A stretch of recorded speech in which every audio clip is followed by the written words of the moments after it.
وہاں پھر جو ہے نا وہ دوسرے لوگ ہیں جو آ کے یہ ڈائریکشنز دیتے ہیں کہ جناب آج ایجنڈا یہ ہوگا اور آج اس بل پہ یہ ووٹنگ ہوگی اور فلاں کل یہ ہوگا، کمیٹی فلاں بل کو منظور کرے، فلاں بل کو دیکھے. تو یہ میں سب جو ہے نا یہ میں سمجھتا ہوں کہ یہ بہت جو ہے نا وہ ہے سوچنے والی باتیں یہ کہ ہم نے تو یہ ہماری تو اسمبلی بھی اب معاف کیجیے گا کمپرومائزڈ.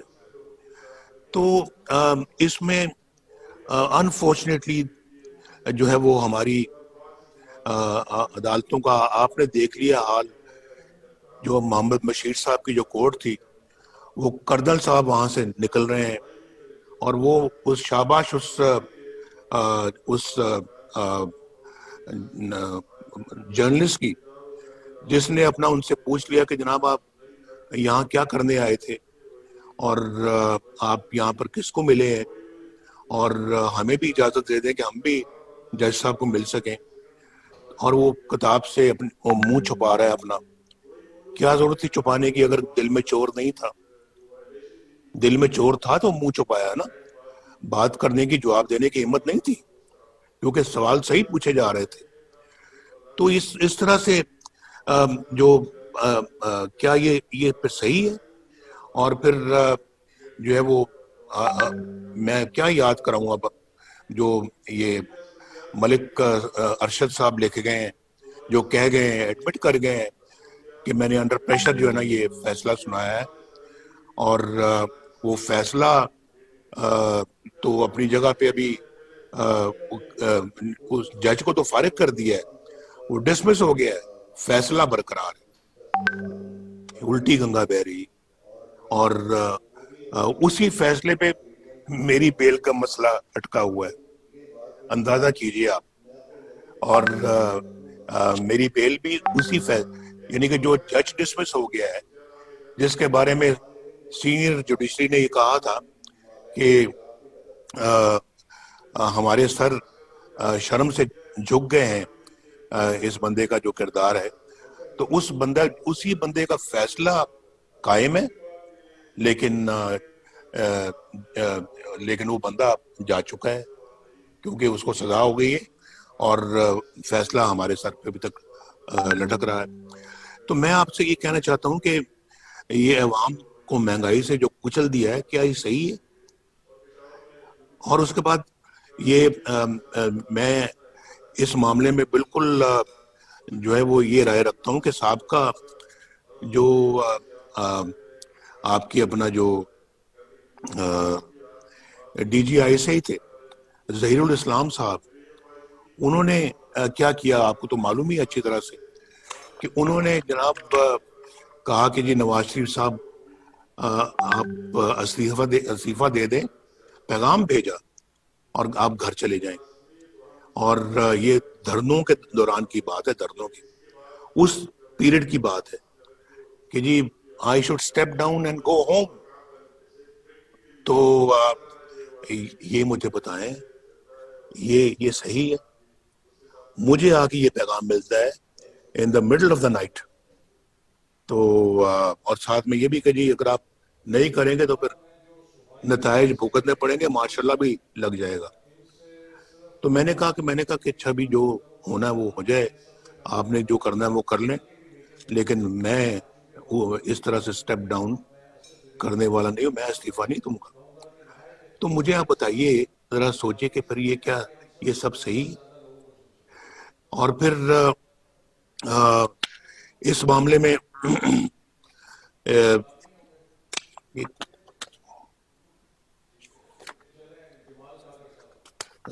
معاف کیجیے گا.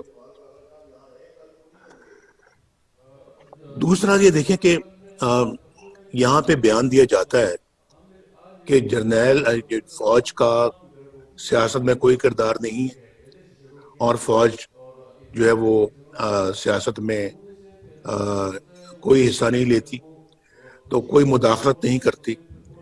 تو پھر مولانا غفور حیدری صاحب نے جو کہا کہ مجھے جنرل باجوہ نے بلایا، چیف آف آرمی سٹاف نے مجھے بلایا اور مجھے کہا کہ جی آپ یہ دھرنا بند کریں، ہم جو نواز شریف کے خلاف کر رہے ہیں آپ اس کے مداخلت نہ کریں۔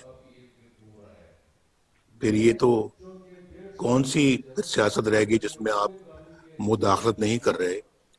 اور آپ کیوں نواز شریف کے خلاف کوئی ایکشن لے رہے ہیں یا کوئی کارروائی کر رہے ہیں؟ ذرا مجھے پتہ لگنا چاہیے اس بات کا۔ تو کیوں کر رہے ہیں؟ آپ کا تو یہ کام ہی نہیں ہے، آپ کا تو یہ پیشہ ہی نہیں ہے۔ تو آپ یعنی کہ کیوں آپ نے پھر یہ بات ان سے کہی؟ اور اگر آپ نے نہیں کہی تو پھر آپ نے کیا اس کی کوئی کانٹرڈکشن دی ہے؟ آپ نے بتایا کہ آپ نے نہیں کہی، تو یہ پتہ لگنا چاہیے نا کہ دوسری طرف آپ کہتے ہیں جی کہ ہم سیاست میں مداخلت نہیں کرتے، اور پھر آپ دوسری سیاست میں کیا ابھی میں ججز کی بات کر رہا تھا، یہ جسٹس صدیقی صاحب نے، شوکت صدیقی صاحب نے، انہوں نے جناب جو بھری محفل میں کہا ہے اور بار کے فنکشن میں کہا ہے کہ، اور حلف لے کے کہا ہے کہ میرے پاس D G I S I آئے تھے اور D G I S I نے مجھے آ کے کہا کہ نواز شریف اور ان کی بیٹی مریم نواز شریف کو آپ رہا نہیں کریں گے، کیونکہ اگر آپ نے ایسا کر دیا تو ہماری تو پھر 2 سال کی محنت ضائع ہو جائے گی۔ یہ لکھا ہوا ہے انہوں نے اپنی پٹیشن میں جو سپریم کورٹ میں انہوں نے بھیجی ہے، میں نے اپنی آنکھوں سے پڑھی، اور یہ میں نے اپنی آنکھوں سے کوٹ لکھپت جیل کے اندر اس کو اچھی طرح سے پڑھا تھا، ریکارڈ کر لیا تھا، لیکن بات آج تک نہیں ہوئی۔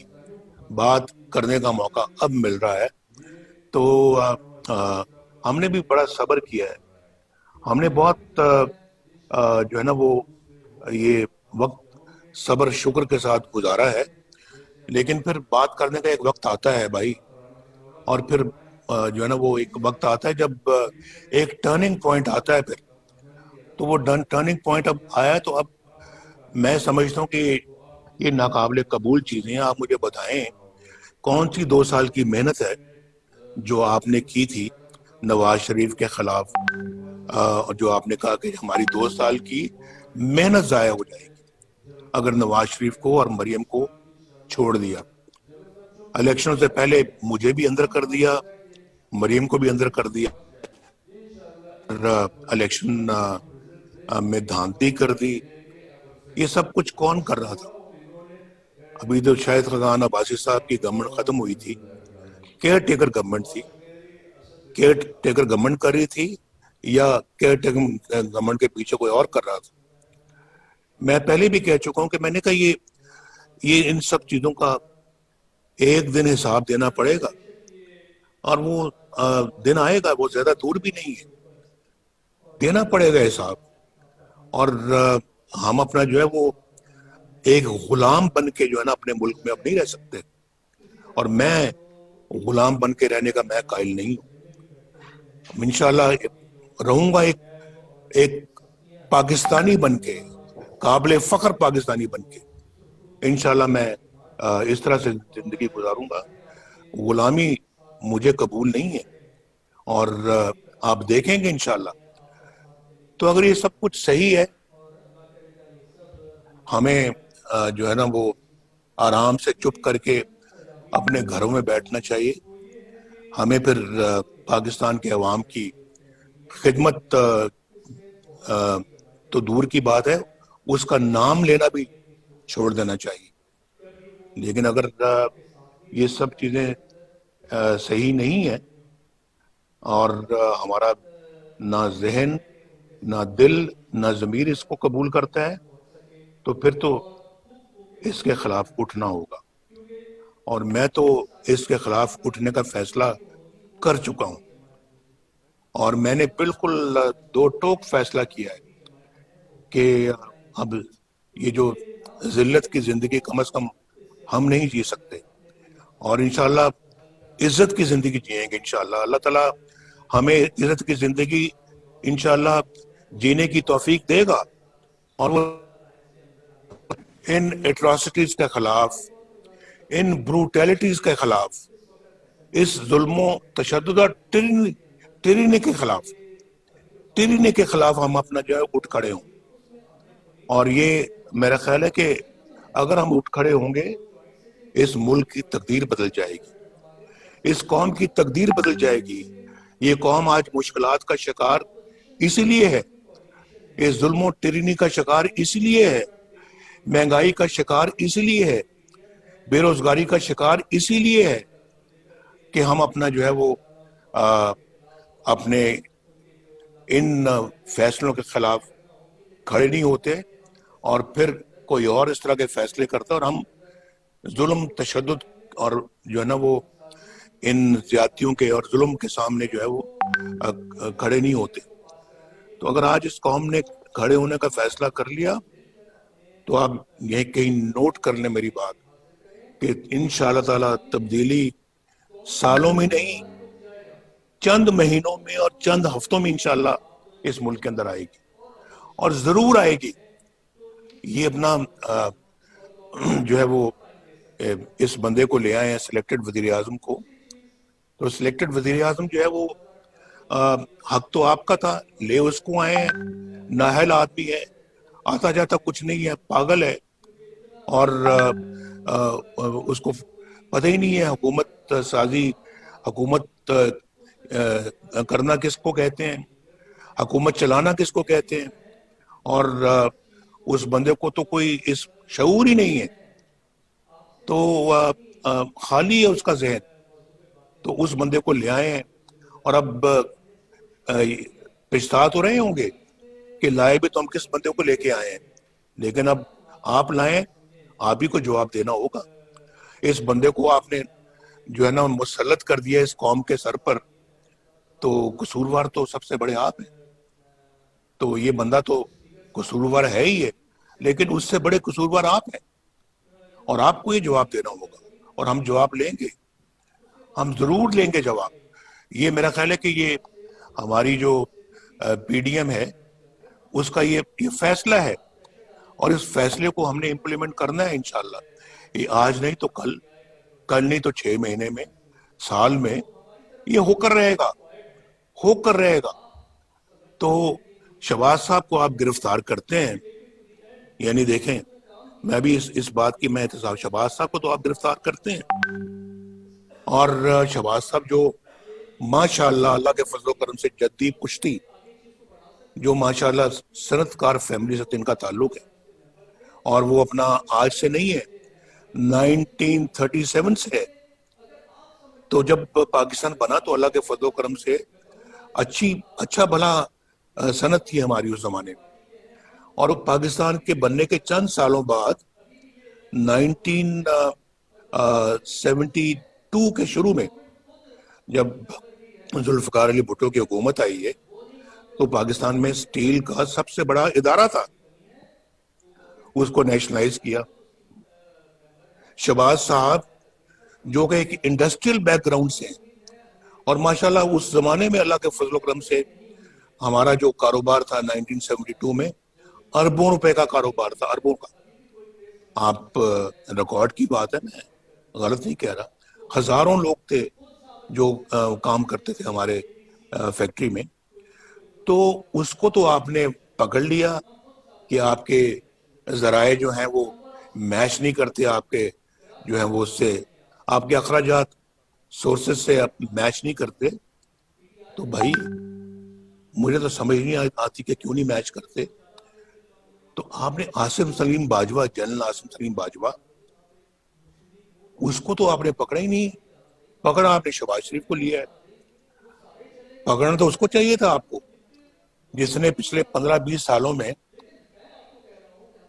پتہ نہیں کہاں سے ریسورسز کروڑوں روپے، اربوں روپے کے اثاثے بنا لیے ہیں آپ، اور وہ بھی ملک سے باہر بنائے ہیں آپ نے اثاثے. پکڑے گئے ہیں، اور اس پہ تو یہ وزیر اعظم جو سو کالڈ وزیر اعظم ہے، اس کا استعفیٰ بھی ایکسیپٹ کرنے کے لیے تیار نہیں ہے، اور اس کو کلین چٹ دے دیے، سرٹیفکیٹ دے دیا ہے، جیسے کہ انہوں نے عمران خان صاحب نے جو ہے وہ جو ثاقب نثار صاحب سے کلین چٹ حاصل کی تھی، اس کو بھی کلین چٹ دے دی. میں بنی گالا کی بات کروں، اور اس کو انہوں نے عاصم سلیم باجوہ کو کلین چٹ دی ہے کہ آپ جی بہت محترم ہیں، آپ تو بالکل صحیح ہیں، دیانتدار ہیں، بہت اچھے ہیں، لیں بیٹھیں آپ نہیں باہر جا سکتے، آپ نہیں چھوڑ سکتے. اور شہباز صاحب کو پکڑ کے اندر کر دیا ہے. تو بھائی ان چیزوں کو ہم دیکھ رہے ہیں، روز دیکھ رہے ہیں، اور پھر ہم اپنا جو ہے اس کے باوجود جو ہے وہ جدوجہد نہیں کریں گے اس ساری ناانصافی کو، بے انصافیوں کو بدلنے میں، اس سارے زیادتی اور ظلم کو ختم کرنے میں، اس سارے جو ہے وہ ایسے نظام کو جو کہ اپنا ریموٹ کنٹرول کے ذریعے سے چلایا جا رہا ہو، اور جو کسی کی حق تلفی کر کے کسی اور کو بٹھایا گیا ہو، تو میں یہ سمجھتا ہوں کہ اس کے خلاف تو کھڑا ہونا، تو ہمیں تو ہمارا قرآن بھی یہی ہدایت کرتا ہے. اور پھر کہتا ہے کہ ایک دفعہ جب آپ باطل کے خلاف کھڑے ہو تو پھر پیچھا نہیں دکھانا. تو ہم انشاءاللہ پھر اب پیچھا نہیں دکھائیں گے. میں بالکل جو ہے وہ سمجھتا ہوں، لیکن کہ بعض حضرات شاید بہت وزن نہیں اٹھا سکتے، لیکن میرا یہ خیال ہے کہ اگر دل ذرا بڑا کر کے تھوڑا وقت اگر مشکل اگر آتی بھی ہے اس کو برداشت کر کے، تو اگر اپنا کردار اگر ادا کریں گے تو انشاءاللہ اس قوم کی تقدیر دنوں میں بدل جائے گی، ان سب مصیبتوں سے نجات مل جائے گی، اور یہ جو غلامی ہماری جو چل رہی ہے، یہ غلامی کا دور ختم ہو جائے گا، یہ غلامی ختم ہو جائے گی.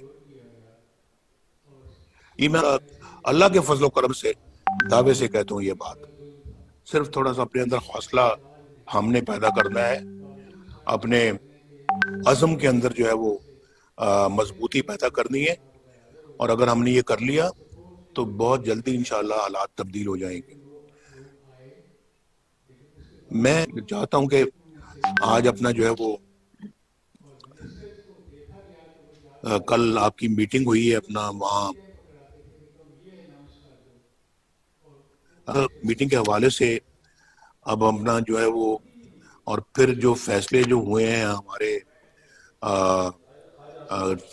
اے پی سی کے اندر، ان فیصلوں کو جو ہے وہ اب ہمیں عملی جامہ پہنانا چاہیے، اور ان فیصلوں کو امپلیمنٹ کرنا چاہیے ان لیٹر اینڈ اسپرٹ.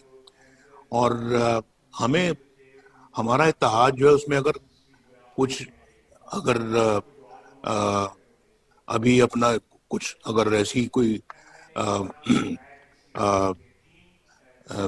ہے اپنا جو کہ جن کو تھوڑا سا حوصلہ دینے کی ضرورت ہے، وہ ضرور دینا چاہیے. لیکن میرا مطلب کہ جو اس وقت پورے حوصلے اور اسپرٹ میں ہیں، ان کو انشاءاللہ آگے بڑھنا چاہیے. اور میں سمجھتا ہوں کہ اس کے لیے ہماری اپنی پارٹی کو بھی اپنا کردار خود بھی ادا کرنا چاہیے. ایک تو پی ڈی ایم کے پلیٹ فارم سے بھرپور کردار، ایک اپنے پلیٹ فارم سے بھرپور کردار. اور ماشاءاللہ ہم بھی اللہ تعالیٰ کے فضل و کرم سے اس قابل ہے کہ اپنا خود بھی کردار ادا کر سکتے ہیں، جو کہ انشاءاللہ جولی پی ڈی ایم کی جولی میں جائے گا. تو ایک تو یہ بات ہے، اس کے لیے ایک باقاعدہ میرا خیال ہے کہ اب ہمیں آج بیٹھ کر تو زیادہ سے زیادہ کل تک اپنا پروگرام جو ہے وہ ترتیب دے دینا چاہیے، یا اگر کوئی پروگرام آپ کے پاس اس وقت بن چکا ہوا تو آپ برائے کرم مجھے آگاہ کریں. اور کل آپ کی جو میٹنگ ہوئی اس میں جو فیصلے ہوئے ہیں وہ سب آپ کے سامنے لے کر آئیں.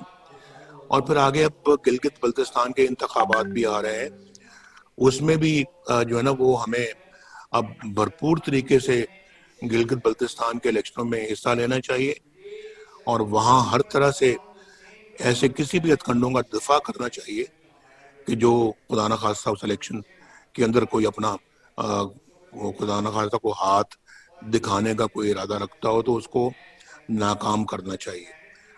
تو میں ان باتوں کے بعد میں واپس مائک جو ہے میں آپ کو دوں گا، اور میں آپ کے ساتھ ہی یہاں پر موجود ہوں. آپ برائے کرم اب بتائیے کہ کس طرح سے آپ اپنا ہم ایک پی ڈی ایم کو اور پی ایم ایل این کو آگے آنے والے دنوں میں کیا آپ کا پلان ہے. اور میں انشاءاللہ آج بھی ہوں، اور انشاءاللہ ڈیلی بیسس پہ بھی میں اویلیبل ہوں.